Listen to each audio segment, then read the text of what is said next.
नमस्कार। मैं आपको सुनाने जा रही हूँ सुभद्रा कुमारी चौहान की कहानी देवदासी। सोकर उठते ही सुरेश की दृष्टि सामने वाले मकान पर पड़ी जो महीनों से खाली पड़ा था। उसने देखा एक स्त्री सामने छज्जे पर खड़ी है। सिर के बाल छल्ले छल्ले बनकर माथे पर बिखरे हुए थे। रंग बहुत गोरा न होकर भी सांवला न था। चेहरा बड़ा ही आकर्षक था। स्त्री के चेहरे पर विषाद की एक गहरी छाप स्पष्ट दिखाई दे रही थी। उम्र कुछ अधिक थी, पर सौंदर्य में किसी प्रकार की कमी न आ पाई थी। सुरेश मंत्रमुग्ध की तरह बहुत देर तक उसकी ओर देखता रहा। स्त्री नीचे सड़क की ओर देख रही थी। आंख ऊपर करते ही उसने सुरेश को देखा। दोनों की आंखें मिली। सुरेश की आंखों में प्रश्न था और रमनी की आंखों में याचना। तुरंत ही किसी प्रकार की आवाज सुनकर रमनी भीतर चली गई। फिर छज्जे के दरवाजे दिन भर बंद रहे। उसके नए पड़ोसी कौन है, यह सुरेश बिल्कुल न जान सका। शाम को सुरेश घूमने चला गया। घर लौटा तो 11:30 बज रहे थे। सामने वाले मकान में अब भी प्रकाश था। सुरेश एक आराम कुर्सी पर लेट सा गया। एकाएक एक बड़ी ही मधुर संगीत की लहर ने आकर उसकी सारी शिथिलता को दूर कर दिया। वह उठकर बाहर आया। छज्जे पर सामने वाले मकान में कोई गा रही थी, सावरिया से लागी रहे दो नैन, सावरिया से। गायिका संगीत कला की विशारदा जान पड़ती थी। सुरेश भी तो संगीत प्रेमी था, और केवल संगीत प्रेमी ही नहीं, संगीत के विषय में उसे काफी ज्ञान भी था। सुरेश सोचने लगा, हो न हो यह वही स्त्री है। पुरुष के गले में इतनी मिठास आएगी कहाँ से। तब तक गायिका ने गीत का अंतरा गाया। काह करूं कित जाऊं मोरी सजनी, नाही परत मोहे चैन, सावरिया से लागी रहे दो नैन। संगीत बंद हो चुका था। सुरेश कुछ देर तक टहलता रहा और थोड़ी देर में उसे एक हल्की सी चीख सुनाई पड़ी। फिर सब कुछ बंद। सुरेश कुछ न समझ सका कि मामला क्या है। वह जाकर सोया रहा। दूसरे दिन सवेरे सुरेश देर तक सोता रहा। जब वह सोकर उठा तब तक छज्जे के दरवाजे बंद हो चुके थे। दोपहर को सुरेश अपने कमरे में खड़ा था। एकाएक सामने वाले मकान की एक खिड़की का एक कांच निकल गया। सुरेश ने फिर उस रमणी का मुंह देखा। इन दोनों के बीच काफी अंतर था। चेहरा भी बहुत साफ न दिखाई पड़ता था। रमणी बहुत देर तक सुरेश की ओर देखती रही। आंखों में याचना थी, चेहरे पर करुणा। सुरेश कुछ न समझ सका कि मामला क्या है। वह बैठ गया। बैठ जाने पर वह स्त्री दिखाई न पड़ती थी। कुछ देर बाद सुरेश ने देखा, कांच फिर वहीं उसी तरह जहां का तहां लगा दिया गया है। सुरेश के सामने यह स्त्री एक समस्या बनकर प्रकट हो गई। वह कुछ समझ ही न पा रहा था कि मामला क्या है।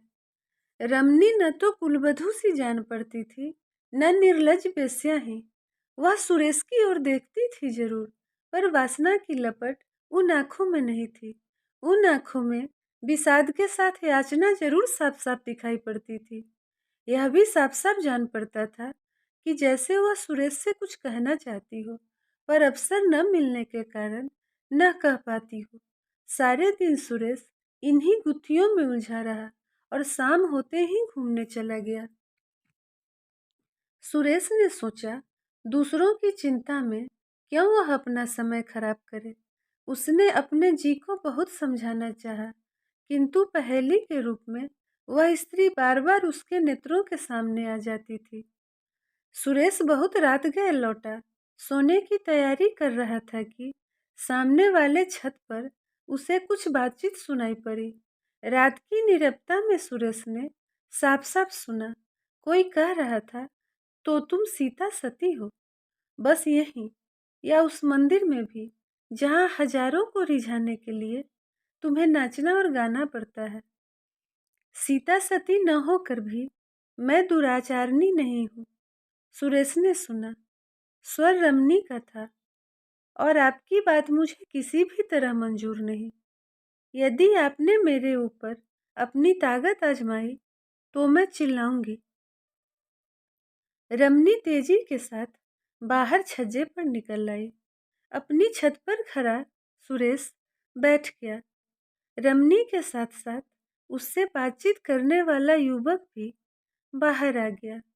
स्वर कुछ धीमा करके बोला, प्रतिमा, तुम्हें हम समझाते आ रहे हैं। तुम्हारे साथ किसी प्रकार का जुल्म नहीं करते। हम जानते हैं तुम कुलवधू नहीं हो। नाचने गाने का तुम्हारा पेशा है। एक नहीं, अनेक पुरुषों से तुम्हारा संसर्ग रह चुका होगा। फिर हमारे साथ, जिसे तुमने अपने मीठे और मधुर व्यवहारों से उन्मत्त बना दिया है, तुम्हारा व्यवहार ऐसा क्यों है? प्रतिमा बोली, मीठे और मधुर व्यवहार का यह अर्थ कदापि नहीं होता नरेंद्र बाबू कि हम आपको अपना शरीर अर्पण करते। फिर मेरा यह शरीर तो देवता को अर्पित हो चुका है। मैं देवदासी हूँ। मुझसे वह बात न होगी। नरेंद्र एक व्यंग की हंसी हंसता हुआ बोला, तो तुम अभी तक सती हो, यही न? और वह पुजारी जिसके पीछे पीछे तुम।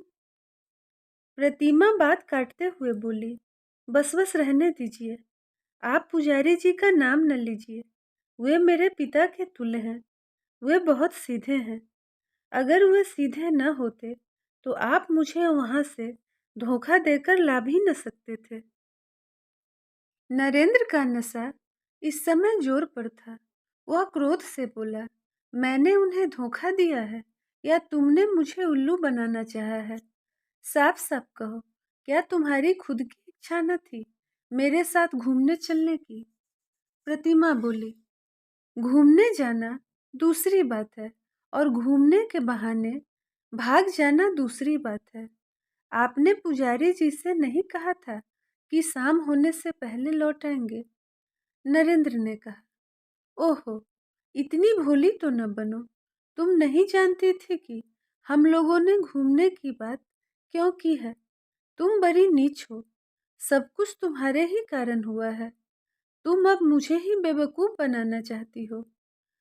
प्रतिमा ने कहा, यदि मुझे मालूम होता कि घूमने के बहाने आप मुझे भगा ले आएंगे तो मैं आप लोगों के साथ कभी ना आती। झूठ बोलते हुए तुम्हें लज्जा नहीं आती? किसी दूसरे से आंख लड़ गई है, यह क्यों नहीं कहती हो? बेहया कहीं की। कहकर नरेंद्र गुस्से से छत पर टहलने लगा। प्रतिमा ने कहा, आपका व्यवहार मेरे साथ बहुत उदंड होता जा रहा है। मैं इसकी आदी नहीं। उदंड व्यवहार इसको कहते हैं? कहते हुए नरेंद्र ने कसकर एक तमाचा प्रतिमा को लगा दिया। प्रतिमा चीख पड़ी। कमरे से नरेंद्र के साथी अन्य युवक बाहर निकल आए। उनमें से एक बोला, यार नरेंद्र, छोड़ो भी। तुम क्यों इसके पीछे पड़े हो? नरेंद्र बोला, पीछे पड़ने की बात नहीं है। तुम जानते हो, हम लोग एक महीने से इसी के पीछे रुपया पैसा और समय बर्बाद कर रहे हैं।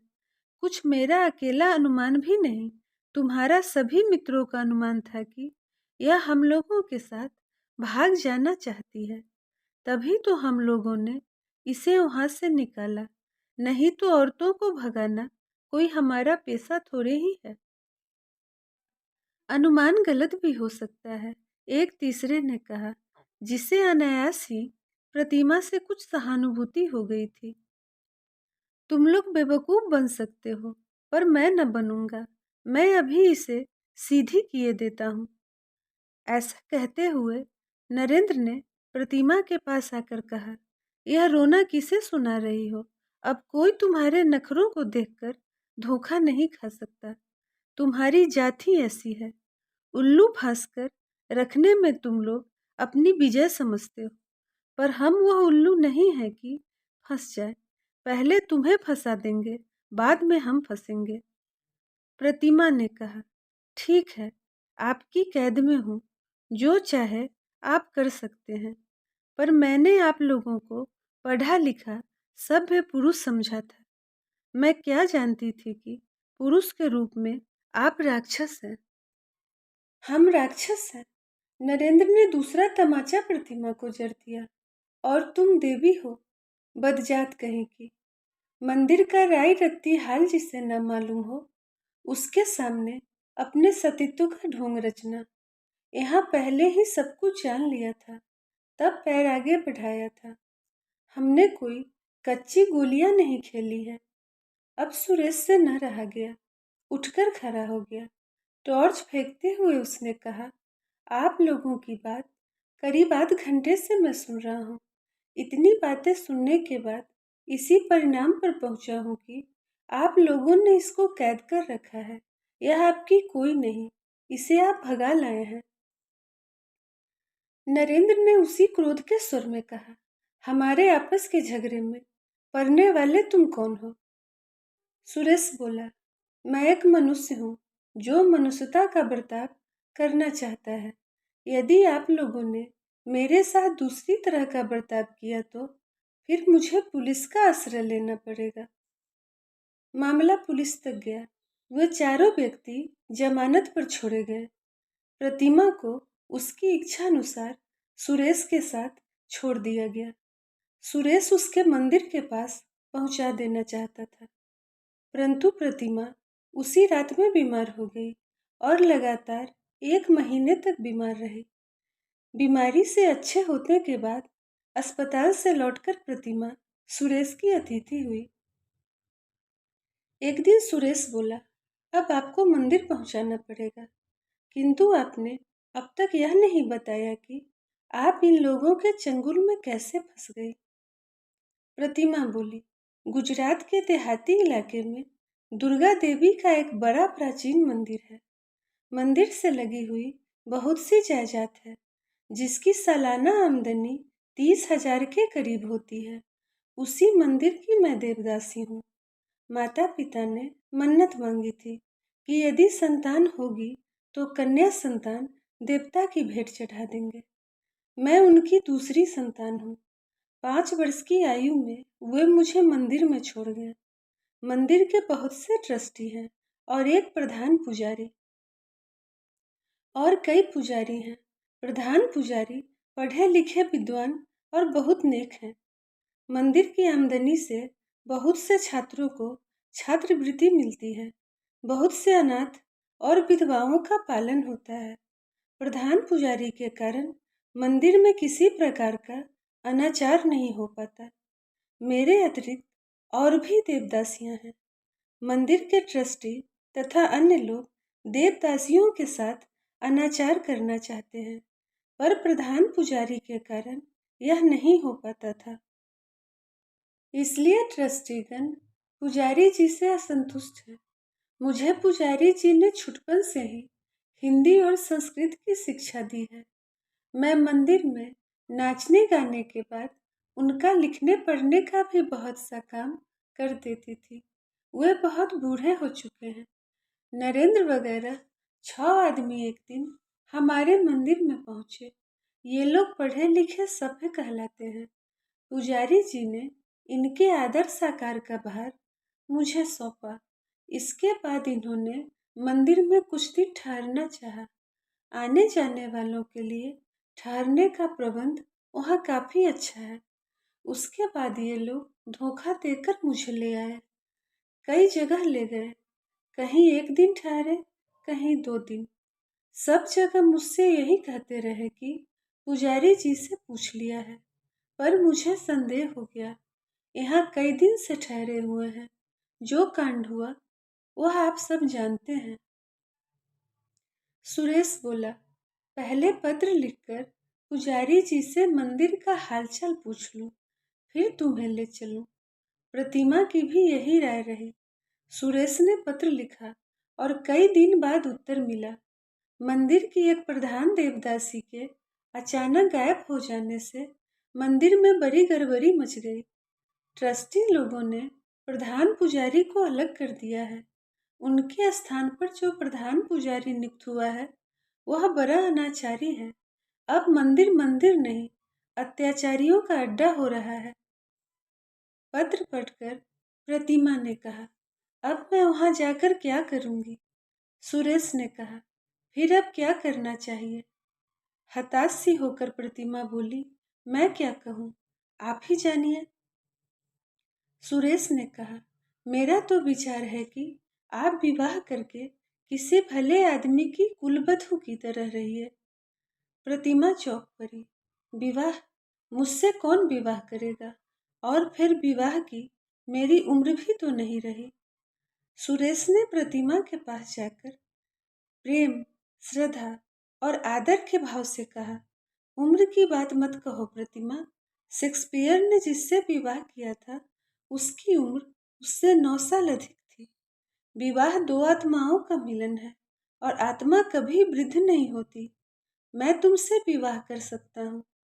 प्रतिमा का चेहरा लज्जा से लाल हो रहा था। उसका मस्तक झुकते झुकते सुरेश के चरणों पर आ गिरा। खत्म हुई कहानी देवदासी। धन्यवाद।